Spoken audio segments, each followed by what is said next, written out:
காட்சி 2, இடம் விருந்தினர் மாளிகை.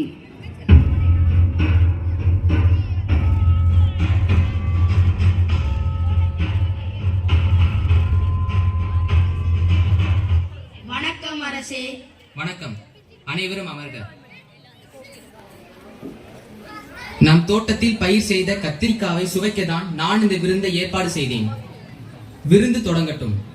அரசே, மிக பிரம்மாண்டமான விருந்தாக இருக்கிறது. உண்மையிலே இந்த கத்திரிக்காய் மிகவும் ருசியாக இருக்கிறது அரசே. ஆம், இந்த கத்திரிக்காய் மிகவும் தனித்துவமானது. இது போன்ற மனம் நிறைந்த சுவை மிகுந்த கத்திரிக்காவை இதற்கு முன்னால் நாம் சுவைத்ததே இல்லை. நாம் இதை மிகுந்த பாதுகாப்புடன் வளர்க்க வேண்டும் அரசே. பலரும் இதை பறிப்பதற்கு முயற்சி செய்வார்கள் அரசே. அதனால்தான் நம் அரண்மனை தோட்டத்தில் மிகுந்த பாதுகாப்புடன் வளர்க்கப்படுகிறது. ஆம், இது உண்மைதான்.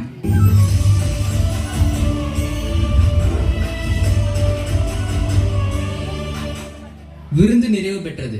மீண்டும் நாளை அரசவையில் சந்திப்போம்.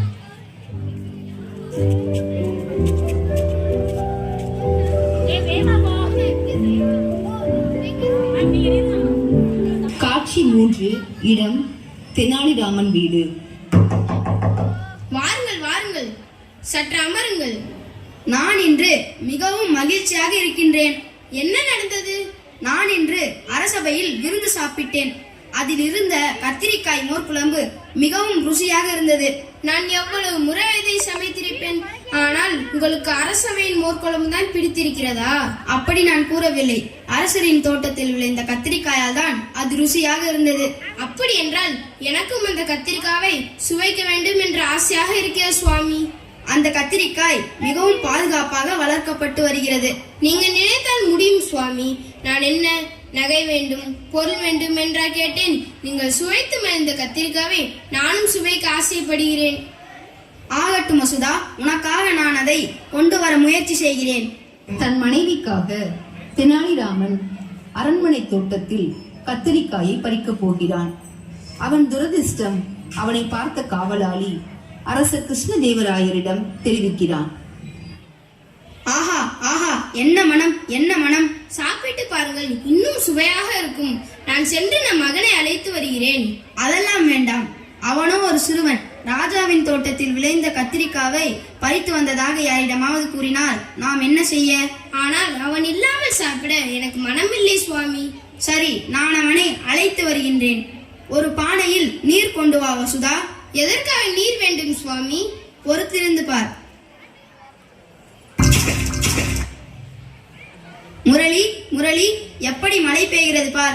என்னப்பா இப்படி மழை பெய்கிறது? ஆம், உன் உடையை மாற்றிக்கொண்டு வா, சாப்பிடலாம்.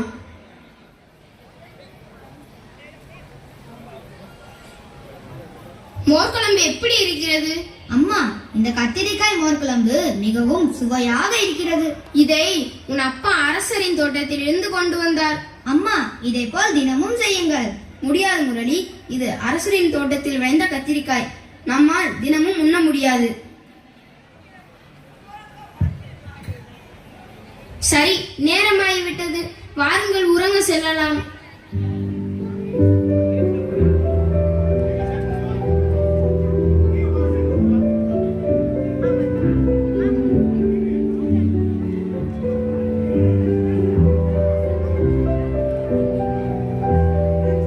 காட்சி 4, இடம் அரசவை.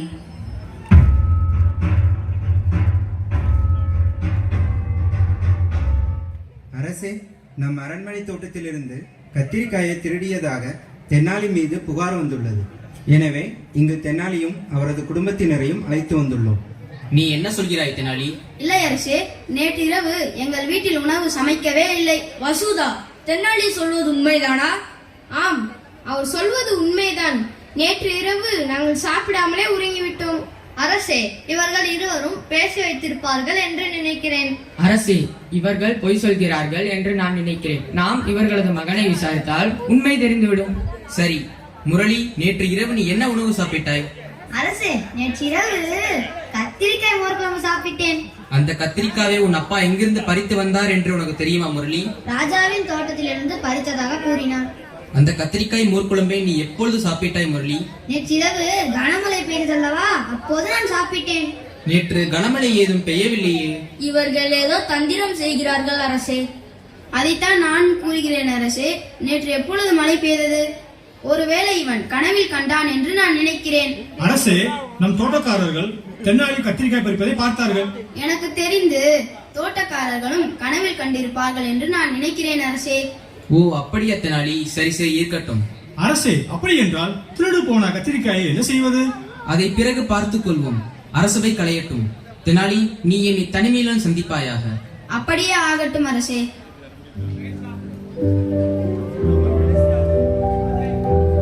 வருக தெனாலி. வணக்கம் அரசே. உன் புத்தி கூர்மையினாலும் சாதுரியத்தினாலும் என்னையும் நம் நாட்டையும் காப்பாற்றி வருகின்றாய். அந்நிய நாட்டு படையில் நீ சேர்ந்ததால் தான் நம் நாட்டை காப்பாற்ற முடிந்தது. திருடர்களை தந்திரமாக பிடித்தாய். என் தாயின் மரணத்தின் போது என்னை ஏமாற்ற நினைத்த பிராமணர்களுக்கு தக்க பாடம் கற்பித்தாய் தெனாலிராமா. உன்னை என் அரசபை அமைச்சராக மட்டுமல்ல, உன்னை என் நண்பனாக அடைந்தது நான் செய்த பாக்கியம் தெனாலி. நன்றி அரசே. தங்களைப் போல் ஒரு நண்பர் கிடைத்தது என் பெற்றோர் செய்த ஊழ்வினை பயன்தான். அரசே, நான் தங்களிடம் ஒரு உண்மையை கூற வேண்டும். நமது தோட்டத்தில் இருந்து கத்திரிக்காவை பறித்தது நான் தான் அரசே. என்னை மன்னித்து விடுங்கள். அதை பறித்தது நீதான் என்று எனக்கு எப்போதோ தெரியும் தெனாலி. ஒரு கணவனாக மனைவியின் விருப்பத்தை நிறைவேற்றுவதற்காக தான் நீ அதை பறித்தாய் என்று எனக்கு தெரியும். உன் அறிவு கூர்மையினால் இன்று அரசபையிலிருந்து தப்பித்து மீண்டும் உன் புத்திசாலித்தனத்தை நிரூபித்து விட்டாய் தெனாலிராமா. தெனாலிராமன் ஒரு விகட கவியாக தன் அறிவை பயன்படுத்தி நாட்டையும் நாட்டு மக்களையும் அரசனையும் பலவித சூழ்நிலைகளிலிருந்து காப்பாற்றியுள்ளார். இங்கே என் பள்ளி மாணவிகள் அனைவரும் தெனாலிராமன் மற்றும் கிருஷ்ணதேவராயரின் நட்பையும் அவன் புத்தி சாதுரியத்தையும் உங்கள் கண் முன்னே படைத்துள்ளனர். நன்றி.